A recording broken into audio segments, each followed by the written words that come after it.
ప్రస్తుతం మనతో పాటు గణపతి దత్తాత్రేయ ఉపాసకులు మురళీధర శర్మ గారు ఉన్నారు. నమస్తే. మహాదేవ శ్రీమాత్రే నమః.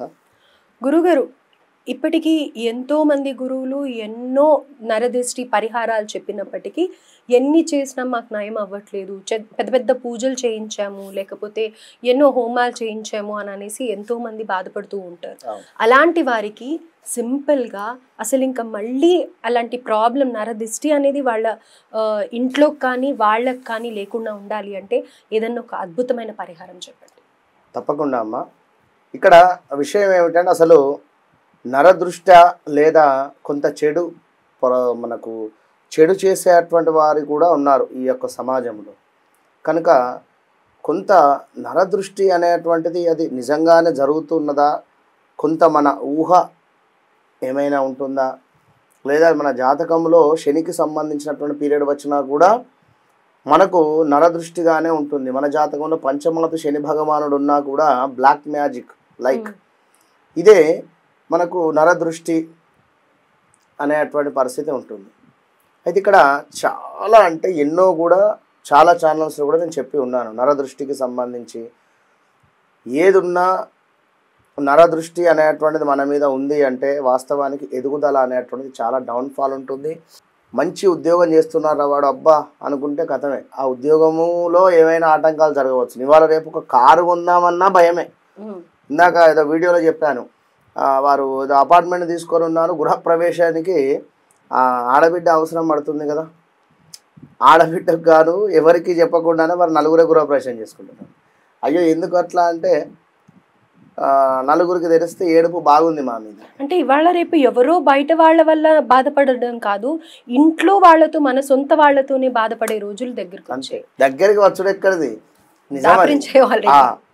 ఎందుకంటే మనీ రిలేటెడ్ నమ్మక ద్రోహము నిజంగా ఎంతో మంది క్లయింట్స్ నేను వింటే నాకు ఎంత బాధ అనిపిస్తుంది అంటే, సొంత మా నాన్న వాళ్ళ తమ్ముని కొడుకే మమ్మల్ని లాస్ చేసి ఉన్నాడు, సొంత మా చిన్నమ్మ వాళ్ళ కూతురు యొక్క భర్త అంటే బావకు సంబంధించి కొంత మనీ ఇన్వెస్ట్ చేసి ఉన్నాం ల్యాండ్ మీద, తను ఇన్వెస్ట్ చేసి ఉన్నాడు. సో తనని నమ్మి మేము ఇన్వెస్ట్ చేస్తున్నాం ఒక 40-50 లక్షలు. సో ఆ డబ్బులు ఈ డబ్బులు మొత్తం పరారు, అవి ఎక్కడున్నారు ఏమన్నది తెలియదు. ఇలాంటి సిచ్యువేషన్స్ లాస్ట్ 2024 సుమారుగా జనవరి, ఫిబ్రవరి, మార్చిలో జరిగినటువంటి సంఘటనలు ఇవన్నీ 1-2 అని కాదు. అసలు కొన్ని సందర్భాలలో కొంత మనము హెచ్చులకు పోయి డబ్బులు ఖర్చు పెట్టుకుంటున్నారు. ఇది మాత్రం వాస్తవం. ఇది ఎందుకు ఈ టాపిక్ నేను చెప్తున్నా అనేది చెప్తా. ఒక్కరిని చూసి వీరు టెంప్ట్ అయ్యి డబ్బులు ఖర్చు పెట్టడం వల్ల, ఇప్పుడు ఒక మధ్యతరగతి వ్యక్తి 10 లక్షల కూతురు వివాహం జరిపించారు, 20 లక్షలు పట్టుకొని 30 లక్షల వర్త్ గల వివాహం జరిపించేసరికి ఊర్లో అందరూ ఏమనుకుంటారు, మీ బిడ్డ పెళ్లికి వచ్చి మీ కూతురు వివాహానికి వచ్చి నువ్వు పెట్టినటువంటి అన్నాన్ని తిని నీ మీదనే ఏడ్చిపోయేటువంటి సమాజం ఇది నేను 100% చెప్తున్నాను. కనుక మనము 10 లక్షల వర్త్ చేయాలనుకున్నప్పుడు నన్ను అడిగితే 5-6 లక్షలలో క్లోజ్ చేసుకో. మనము ఎప్పుడైతే ఓపెన్ అవుతామో, మనం ఎప్పుడైతే నేను ఇది అని చెప్పి మనము ఒంటి నిండా నగలు వేసుకొని తిరుగుతామో, అద్భుతమైన పట్టు చీర మగవారికే కాదు ఆడవారికి కూడా అమ్మా అద్భుతంగా తయారై వెళ్ళినా కూడా వారికి దిష్టి తాకుతుంది. అలా ఉండేటువంటి వారు కూడా ఉన్నారు. భరణి నక్షత్రం వారికి అధికంగా దిష్టి తాకుతుంది. ఉదాహరణ చెప్తున్నా విన్నరా. అదేవిధంగా అనురాధ నక్షత్రం, ఇలా కొన్ని ఉంటవి నక్షత్రాలు, వీటికి దిష్టి ఊరికే తగులుతుంది, వీరికి నరదృష్టి. సో నరదృష్టికి సంబంధించి మీరు అడిగినటువంటి రెమెడీ చూసుకున్నట్టయితే నిమ్మకాయ అని అనగానే ఇక్కడ చాలా తక్కువ చూపు కానీ అయ్యో నిమ్మకాయదా అనుకునేటువంటి వారు కానీ ఇది 100% కూడా మోస్ట్ పవర్ఫుల్. ఎందుకంటే మనము ఒక 2 వీలర్ తీసుకున్నా లేదా 4 వీలర్ తీసుకున్నా, ఆటో కావచ్చును, ఇలాంటి సందర్భాలలో ఒక గృహ ప్రవేశం చేసినా కూడా నిమ్మకాయను కట్ చేసి 8 దిక్కులా కూడా బూడిద గుమ్మడికాయలు, అదేవిధంగా ఈ యొక్క నిమ్మకాయను కట్ చేసి కూడా ఒక వక్కలు పెడతారు. ఇదంతా నరదృష్టికి సంబంధించి. అంటే ఇప్పుడు మీరు చెప్పే నిమ్మకాయల పరిహారం మనకి అంటే మనుషులకు ఉన్నా ఆ ఇంట్లో ఉన్నా చేయొచ్చా? ఇంట్లో ఉన్నా మనకు ఉన్నా మనమైతే ఎట్లా వెళ్ళేది ఇంటికే. మనమైతే ఎలా ఇప్పుడు మనము చేసుకునేటువంటిది వేరే ఉంటుంది. ఏది చేసినా ఇంట్లో చేయాలి. ఓకే. మనము నివసించేటువంటిది. అవును. ఇప్పుడు లక్ష్మీ అమ్మవారు ఎక్కడికి రావాలని రోజు మనం దండం పెట్టుకుంటాము, మనం కోరుకుంటాం మన ఇంటికి రా. కదా.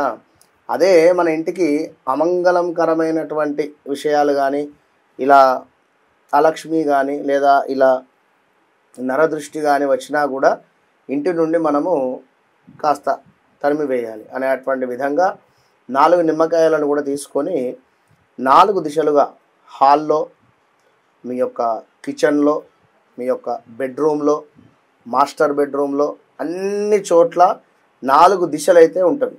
అంటే ఇప్పుడు హాల్ తీసుకుంటే హాల్లో 4 మూలలు. కిచెన్లో కూడా 4 మూలలు, బెడ్రూమ్లో కూడా 4 మూలలు, అదేవిధంగా మాస్టర్ బెడ్రూమ్లో కూడా 4. అన్ని రూములలో కూడా మీరు 4 మూలలలో 4 నిమ్మకాయలు పెట్టేసి, ఎందుకంటే కేవలం ఒక హాల్లోనే పెట్టేయాలి అనుకోవడం కాకుండా ఉండే అటువంటి మీ ఇంట్లో ఎన్ని రూములు ఉంటే అన్ని రూములలో పెట్టండి.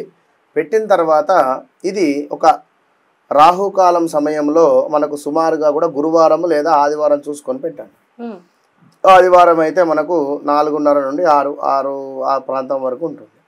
ఈ సమయంలో పెట్టి ఒక 1 డే ఉండనివ్వండి, నిద్రపోనివ్వండి ఒకరోజు. నెక్స్ట్ డే మొత్తం కూడా కలెక్ట్ చేసుకొని అన్నిటినీ కూడా 4 ముక్కలుగా కట్ చేసేసేయండి.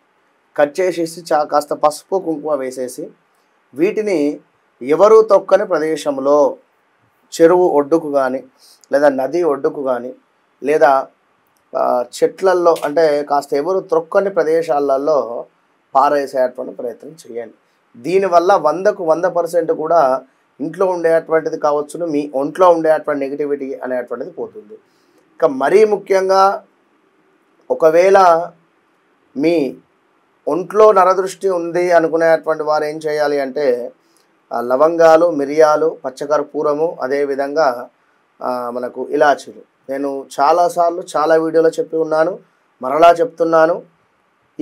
వీటిని మొత్తము కూడా కలెక్ట్ చేసుకొని ఒక 9 మిరియాలు, 9 లవంగాలు, అదేవిధంగా 9 ఇలాచీలు, పచ్చకర్పూరము, కుంటే ముద్ద కర్పూరం, వీటన్నింటినీ కూడా ఒక మనకు బౌల్లో తీసుకొని, కుదిరితే మట్టి పాత్ర లేదా స్టీల్ తీసుకొని అందులో కొంత బియ్యం పోసుకొని దానిపై ఇది పెట్టేసి చక్కగా కూడా వెలిగించేసేయండి. వెలిగించిన తర్వాత దీనిని పట్టుకొని 9 సార్లు ఇటు, 9 సార్లు క్లాక్ వైజ్, అంటే ఆ మనిషి చుట్టూ కూడా 9 సార్లు తిప్పండి. ఇటు 9 సార్లు కూడా తిప్పేసి దీన్ని తీసుకువెళ్ళి ఇంటి బయట ఈశాన్య మూలకు పెట్టేసేయండి.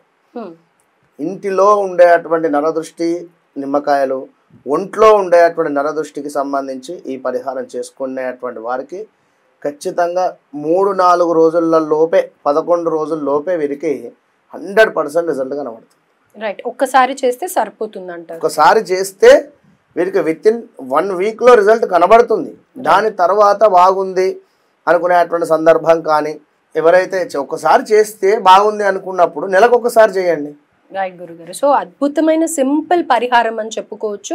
కానీ ఏకాగ్రతతో చెడుకు కాకుండా మంచికి ఉపయోగులకి ఇది అద్భుతమైన పరిహారం అందించారు. ధన్యవాదాలు గురుగారు. మహాదేవ్.